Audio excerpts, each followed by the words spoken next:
जय शंकर महाराज। आप सभी को, जैसे कि मैं लाइव आता हूं तो आप लोगों को पता होता है मेरे लाइव आने का मेन मोटिव क्या है। मेरे लाइव आने का मेन मोटिव वही है कि हम परिवारों को कैसे बचा सकते हैं। यही हमारा उद्देश्य होता है और इसी उद्देश्य को लेकर हम लोग निरंतर यहाँ पर लाइव आते हैं। आप लोग देख ही रहे हैं, आज हमारे देश में कहा जाए कि झूठे रेप के, पोस्को के 125, 376 एंड डोमेस्टिक वायलेंस एंड जो है घरेलू हिंसा के जो झूठे केसेस हमारे समाज में फैल रहे हैं। अगर हम इनको रोकना चाहते हैं तो हमारे पास सिर्फ एकमात्र विकल्प बचता है कि हम लोग निरंतर लाइव आएँ।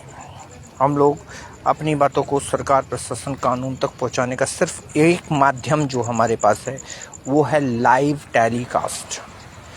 लाइव करने के जब बात आती है, जब लाइव आकर बोलने की बात आती है, जब गलत का विरोध करने की बात आती है, तो अधिकतर लोग जो है सिर्फ ये कहते हुए हम सुनते हैं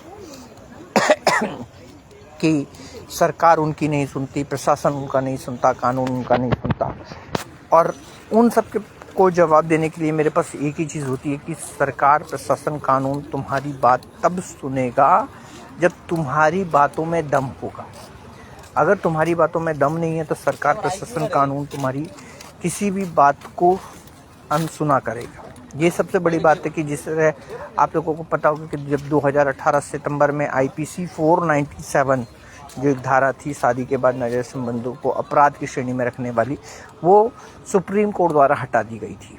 हम लोगों ने इस अभियान को चलाया, 4-6 लोग ही थे, परंतु हम 4-6 लोगों ने कभी भी अपने हौसले को जो है गिरने नहीं दिया। निरंतर हम बोलते रहे और अपनी इस हमने उस चीज़ को 2024 में जाके कामयाबी पाई हमने कि IPC 497 संशोधन के साथ वापस आई और जो दोनों इंसान समाज में गंदगी फैला रहे होंगे उनको 7-7 साल की सज़ा का प्रावधान गृह मंत्री द्वारा इस धारा को लागू करके किया गया। अगर हम चाहते हैं कि ये जो आज हो रहा है, जो एक तरफा घटिया कानून है, अगर हम इसको ख़त्म करना चाहते हैं तो हमारे पास सिर्फ एकमात्र विकल्प है। जिस तरह से हम लाइव आते हैं इसी तरह से आपको भी लाइव आना है, क्योंकि अधिकतर जो है जब आप कोर्ट जाते हैं, आप कोर्ट में जाकर के जब आप अपने आप को अपनी बात रखने की कोशिश करते हैं तो वहाँ पर आपकी बात सुनी ही नहीं जाती। जो पुरुष परिवार है, जो सही है, चाहे वो महिला हो या पुरुष हो, मैं यहाँ पे महिला पुरुष की बात नहीं करूँगा, यहाँ पे जो सही महिला है उसकी भी सुनी नहीं जाती और पुरुषों की तो सुनी ही नहीं जाती, बिल्कुल बची हुई भी। तो अगर हम चाहते हैं कि जो समाज में गंदगी फैल रही है इसको हम एक्सपोज कर सकें, तो एक्सपोज सिर्फ एक ही तरीके से किया जा सकता है कि हर एक इंसान जिसके साथ गलत हो रहा है, जिस पर झूठे रेप के केस लगे हों, जिस पे झूठे पोस्को के हों, जिस पे डोमेस्टिक वायलेंस हो, 498 हो, ये सब जिनके ऊपर झूठे लगे हुए हैं, उनको जो कोर्ट में चल रहा है उसे चलने दीजिए, परंतु कोर्ट के बाहर इस फाइट को लड़ने की सबसे ज़्यादा ज़रूरत है। क्योंकि कोर्ट के बाहर जब हम इस फाइट को लड़ेंगे, जीत तभी होगी क्योंकि जब हमारे देश के संविधान में परिवर्तन आएगा। हमारे देश के संविधान में परिवर्तन की ज़रूरत है, ठीक है। अधिकतर लोगों को मैंने सुनते बोलते यही पाया है कि PIL लगाई जाती है, PIL के पैसे लगते हैं, सुप्रीम कोर्ट में PIL के पैसे लगते हैं। क्यों भैया, वो रंडी का कोठा है जहाँ पे जाने के बाद हमें पैसा देना पड़ेगा? अगर ऐसा नहीं है, वो एक न्यायालय है, तो वहाँ पैसों का क्या मकसद होना चाहिए? वहाँ कोई पैसों का औचित्य मान्य नहीं होना चाहिए। वहाँ पर सिर्फ आप अपनी बातों को एक लेटर के तहत या किसी चीज़ों के तहत आप बोलिए और वहाँ पर उसको विचाराधीन करके उस पर कार्रवाई कीजिए। ऐसा होना चाहिए।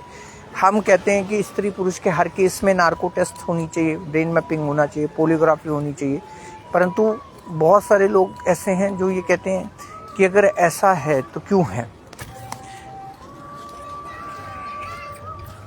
तो अगर हम चाहते हैं इस तरह की चीज़ें जो ख़त्म हो, तो उसको ख़त्म करने का हमारे पास सिर्फ एकमात्र इकलौता जो है विकल्प है, वो है हमें एकजुट होना है। एक ऐसी जगह आकर के खड़े होना है कि आज जो गलत हो रहा है, जो हमारे साथ हमारे समाज में गंदगियाँ फैल रही हैं, इसके विरुद्ध हमें एक ऐसा अभियान चलाना है एक ऐसा अभियान जिस अभियान को लेकर के हम चाहते हैं, क्योंकि अभी ऐसी हिंदुस्तान का शायद ही कोई ऐसा कोना हो जहाँ पर नाजायज़ संबंधों का ताना बाना ना चल रहा हो, और इतना ज़्यादा कि उससे जो है एक नहीं कई परिवार जो है प्रताड़ित होते हैं। आज जिस तरह से हमारे समाज में गंदगी फैल रही है, उस गंदगी को रोकने का सिर्फ हमारे पास एक विकल्प मिलता है, वो है आगे आकर खुद को सामने लाना। जो लोग यहाँ पर सिर्फ मुख दर्शक बने हुए हैं, जो लोग सिर्फ यहाँ पर आते हैं अंगूठा दिखा के चले जाते हैं, उन लोगों से मैं यही कहूँगा कि जिस तरह से हम अपनी शक्ल दिखाकर बोल रहे हैं, जिस तरह से हम अपनी बातों को बोल रहे हैं, उस तरह से आकर यहाँ बोलो। सिर्फ यहाँ लाइक कर देने से, यहाँ पर हम जो ये वीडियोस बनाते हैं टीआरपी कमाने के लिए, फेमस होने के लिए नहीं बनाते। हम यहाँ पर जो वीडियोस ये जो जनरेट कर रहे हैं, जो बना रहे हैं, वो इसलिए बना रहे हैं कि लोग जागरूक हों, आगे आएँ और अपनी बातों को बोलें। परंतु यहाँ पर मैंने अधिकतर लोगों को यही देखा है कि जागरूक तो मेरे ख्याल से होते ही नहीं है। सिर्फ सरकार पर, प्रशासन पर, कानून पर दोषारोपण जिसे कहा जाता है ना, कि भाई जो उनका कौन दोषी है? सरकार दोषी है। कौन दोषी है? कानून दोषी। क्यों भैया? सरकार और कानून ने क्या, ये जो समाज में गंदगी फैली हुई है, ये क्या सरकार और कानून ने फैलाई है? ये हम जैसे लोगों ने ही फैलाई है। तो हम जैसे लोगों ने अगर फैलाई है तो हम जैसे लोगों को तो ख़त्म करना पड़ेगा, हैं? अब सरकार मुट्ठी भर चंद लोग हैं जो इस देश को चला रहे हैं। अब वो सब जगह तो नहीं जा सकते, परंतु हाँ, अगर हमें लगता है कि कहीं कुछ गड़बड़ है तो उसके लिए हमें खड़ा होना पड़ेगा, हमें आवाज़ उठानी पड़ेगी, हमें खुद से चीखना चिल्लाना पड़ेगा, तब जाकर के परिवर्तन आएगा। एक समाज में इस तरह की गंदगी फैलती जा रही है और हम उसको रोकने के लिए निरंतर लगे हुए हैं, निरंतर। अब कोई भी आता है यहाँ पर लाइक करके चला जाता है। भाई लाइक करने से काम नहीं होगा। जैसे एक कुशवाहा जी हैं, कुशवाहा जी ने लाइक किया, परंतु उस लाइक को हम लेके क्या करें? अगर इस जो ये वीडियोस हैं, इसको लाइक करने से कुछ नहीं होने वाला।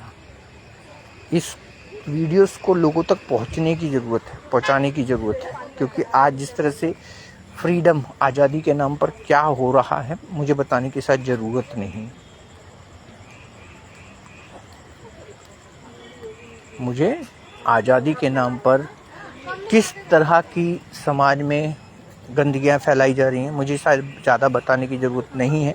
फिर भी मैं उसे रिपीट करता हूँ, बार बार वही रिपीट करता हूँ। हम लोग जब लाइव आते हैं, हमारे पास टॉपिक क्या होता है? सिर्फ एक ये कि किसी भी हालत में हमारे देश में जो नाजायज़ संबंधों का एक बाढ़ सी आ गई है, उस पर अंकुश लगा सकें। नाजायज़ संबंधों का जो बाढ़ आ गई है, उस पर अंकुश लगा सकें। इसलिए हम यहाँ पर कहते हैं कि भैया आगे आइए। हम हमेशा अपने वीडियोस में लिखते हैं कि भाई हम इस वीडियो को इसलिए नहीं बना रहे कि आप यहाँ पर आएँ, लाइक करें। नहीं, हमें ना तो आपके लाइक की ज़रूरत है, ना बाकी किसी चीज़ की ज़रूरत है। हमें यहाँ पर ज़रूरत है कि अगर आप तक हमारी वीडियो पहुँच रही है तो इस वीडियो में जितनी बात कही गई है, कितनी सही है, कितनी गलत है, एक तो ये बताना है। दूसरी बात, अगर सही है तो इस वीडियो में जुड़कर और इस वीडियो की तरह अपने फेसबुक प्रोफाइल से वीडियोस बनानी है, जनरेट करनी है, आगे तक लोगों को पहुंचाना है। कितने लोग होते हैं यहाँ पे आते हैं, लाइक करेंगे, चले जाएंगे। वीडियोस भी पसंद आती है, कई बार बात भी करते हैं कि सर आप बहुत अच्छा काम कर रहे हैं, मैडम आप बहुत अच्छा काम कर रही हैं, माता जी आप बहुत अच्छा काम कर रहे हैं। परंतु जब उनसे पूछा जाता है आपने वीडियो शेयर की? हाँ जी हमने व्हाट्सएप पे शेयर की। अरे व्हाट्सएप पे कुत्ता नाचा किसने देखा भाई? ऐसी जगह शेयर करो कि वीडियो जन जन तक पहुँचे। और जब वीडियो शेयर करो तो उसमें ये मेंशन करना ज़रूरी हो। तो आपने शेयर कर दिया तो लोग सवाल करेंगे कि भैया अगर आप इनका समर्थन करते हो तो आप इनके वीडियो में क्यों नहीं बोलते, आप इनकी तरह वीडियो क्यों नहीं बनाते? क्योंकि इन्होंने तो बोला है कि यहाँ पे सीखिए, सीख कर जाइए, अपने टाइमलाइन से वीडियोस बनाइए। प्राइवेसी हटा दीजिए, परंतु इन पर अभी तक कितने लोगों ने काम किया। आज अगर कहा जाए कि कितने ऐसे पीड़ित पुरुष हैं जिनके ऊपर केस चल रहे हैं और उनको छुप छुप कर जीना पड़ रहा है, कितने ऐसे पुरुष हैं, तो ये उन पुरुषों की गलती है, क्योंकि वो लड़ नहीं रहे। वो सोचते हैं कि कोर्ट में जाएंगे उनको इंसाफ मिलेगा, परंतु कोर्ट में इंसाफ नहीं, उनको सिर्फ तारीख मिलेगी और कुछ नहीं मिलेगा। अगर उनको इंसाफ चाहिए तो फिर एक ऐसा प्लेटफॉर्म बनाना पड़ेगा जहां पर ट्रांसपेरेंसी हो। वो जंतर मंतर वाले प्रोग्राम जो जंतर मंतर पे 22 साल 25 साल से ये लोग कर रहे थे, वो ट्रांसपेरेंट था ही नहीं, उसमें पारदर्शिता नाम की कोई चीज़ थी ही नहीं शुरू से। ठीक है, क्यों? क्योंकि एक संस्था बनाई गई, उसमें कहीं किसी को नागपुर का अध्यक्ष बना दिया गया, किसी को कानपुर का अध्यक्ष बना दिया गया, किसी को मुंबई का अध्यक्ष बना दिया गया, किसी को इसका अध्यक्ष बना दिया गया। क्यों? क्योंकि भैया ऐसा करो कि अध्यक्ष बन जाओ और पैसा तुम भी कमा के कुछ हमें दो और कुछ तुम रखो। ये धंधा बना दिया गया पूरी तरह से। जबकि होना क्या चाहिए था कि भाई आप संस्था में, ठीक है, मैं ये नहीं कहता कि भाई संस्था को डोनेशन मत दीजिए। हमने भी अभी संस्था बनाई है, हम 1 रुपये का डोनेशन मांगते हैं। क्यों मांगते हैं? कि सिर्फ 1 रुपया चाहिए। 20,000 लोग होंगे, 20,000 रुपया देंगे, बस बहुत है। ठीक है, जिसको ज़रूरत पड़ेगी, हाँ हमें लगेगा कि भाई ये सबसे ज़्यादा ज़रूरतमंद इंसान है, उसको देना है, हम उसको देगा। अपनी जेब में नहीं रखेगा।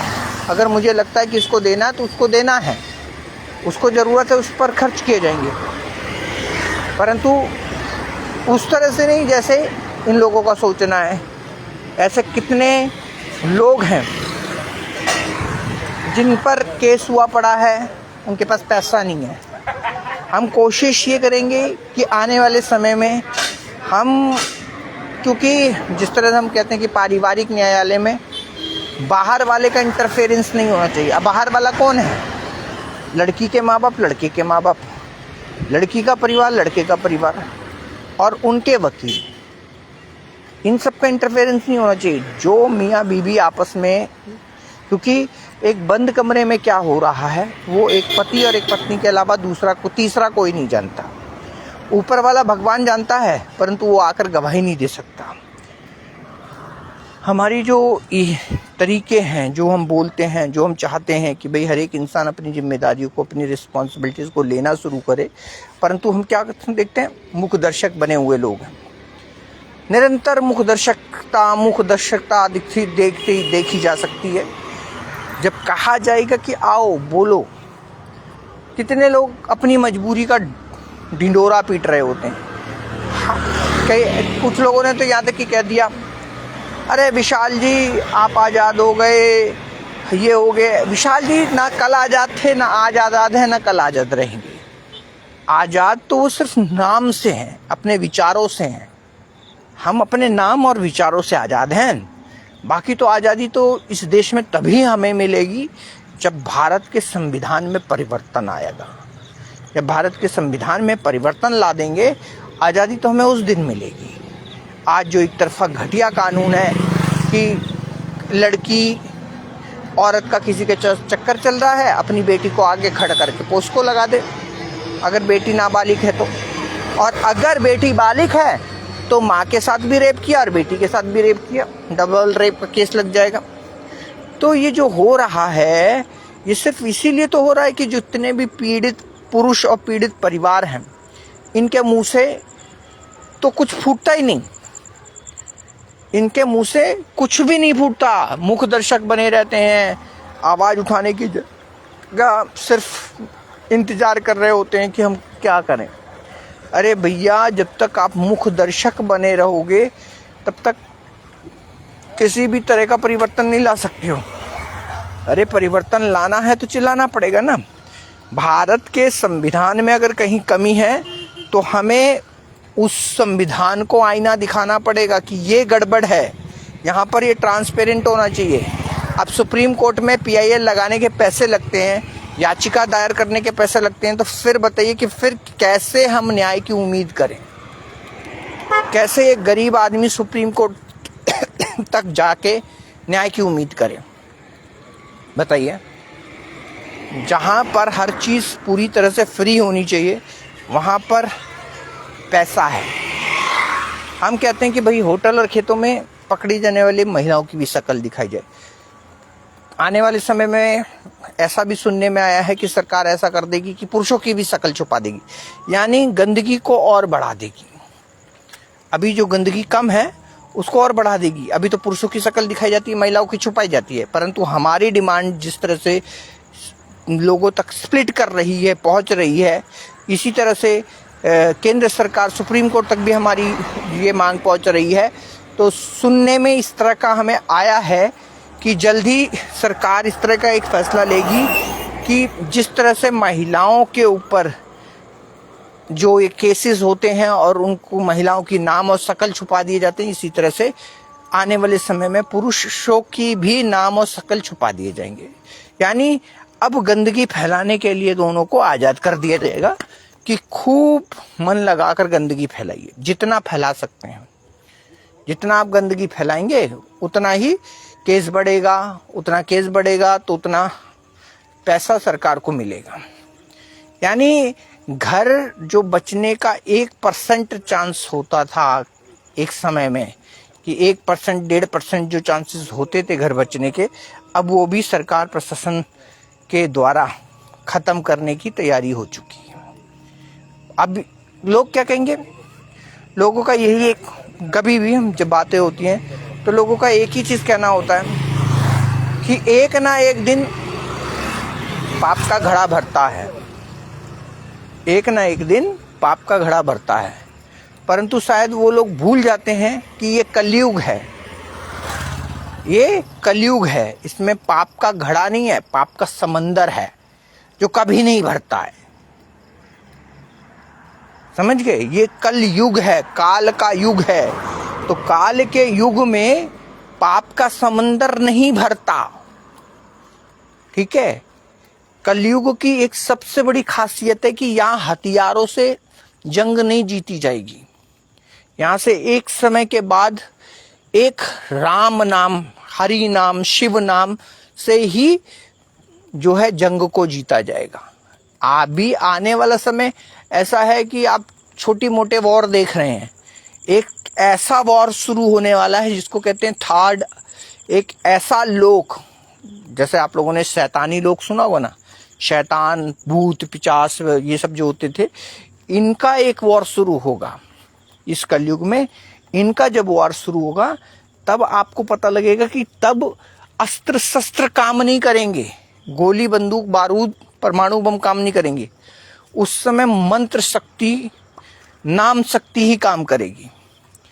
तो आज जिस तरह से हम कर रहे हैं, जिस तरह से हम लोगों को जागरूक कर रहे हैं, अगर हर एक इंसान इस चीज़ को समझेगा तो ही परिवर्तन आएगा। परंतु अगर मुख दर्शक ही बने रहोगे, सरकार पर, प्रशासन पर, कानून पर ही दोष थोपते रहोगे कि सरकार ऐसे करती है, प्रशासन ऐसा करता है, कानून ऐसा करता, नहीं।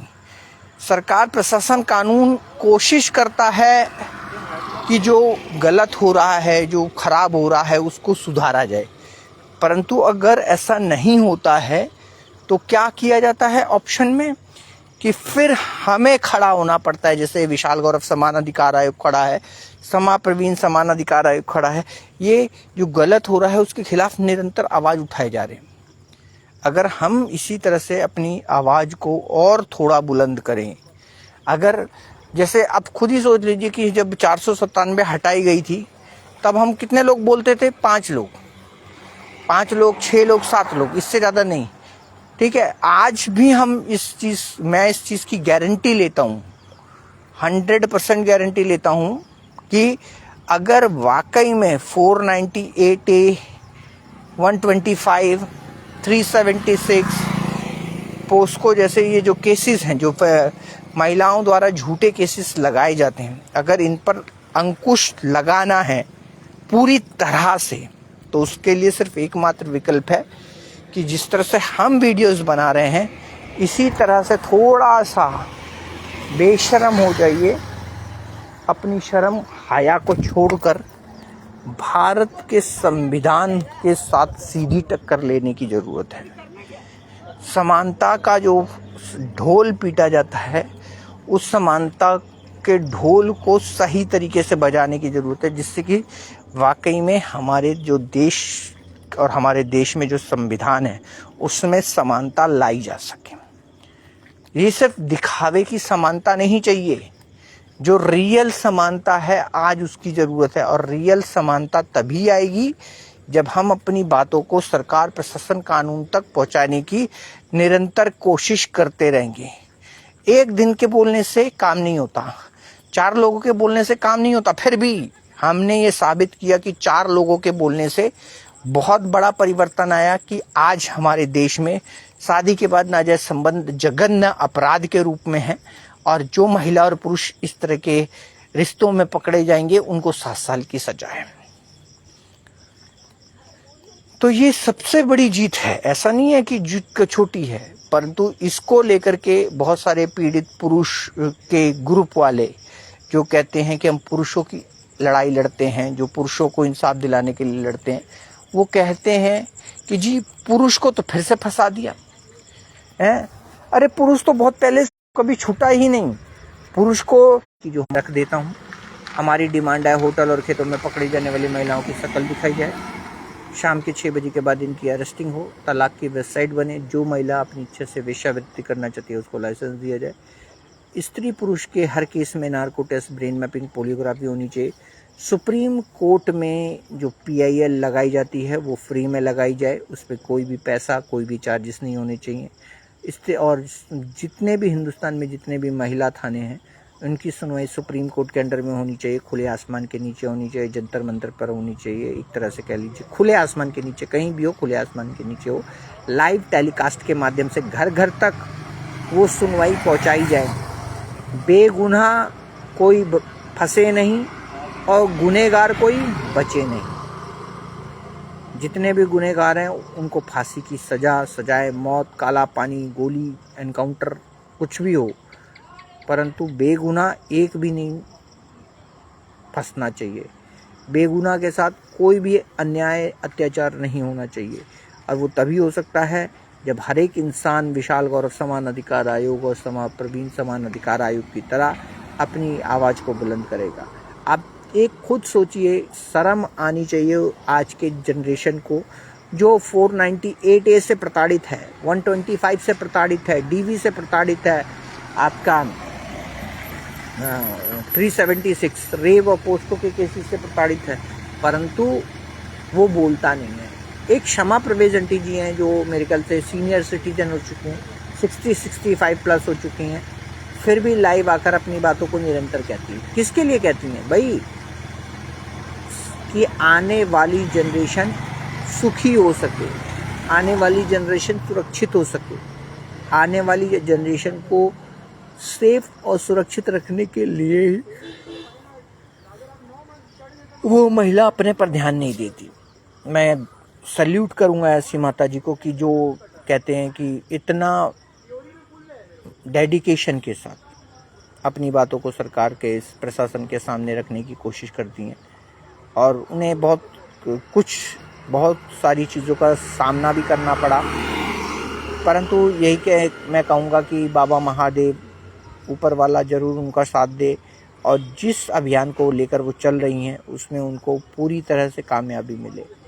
इसी के साथ मैं अपनी बातों को विराम दूंगा। जयशंकर महाराज। और लोगों से यही कहूँगा कि जिन लोगों को ये वीडियोस अच्छी लगे, लाइक बिल्कुल भी नहीं करना है, शेयर करना है, और एक प्रतिज्ञा लेनी है कि आप भी हमारे इस अभियान में एक क्रांतिकारी इंसान की तरह जुड़कर इसको आगे बढ़ाकर जल्द से जल्द भारत के संविधान में परिवर्तन लाकर गलत को फांसी के फंदे तक पहुंचाकर और बेगुनाह को खुली हवा में सांस लेने के लिए आप लोग हमारा सहयोग करेंगे। इसी के साथ हम अपनी बात का विराम देते हैं।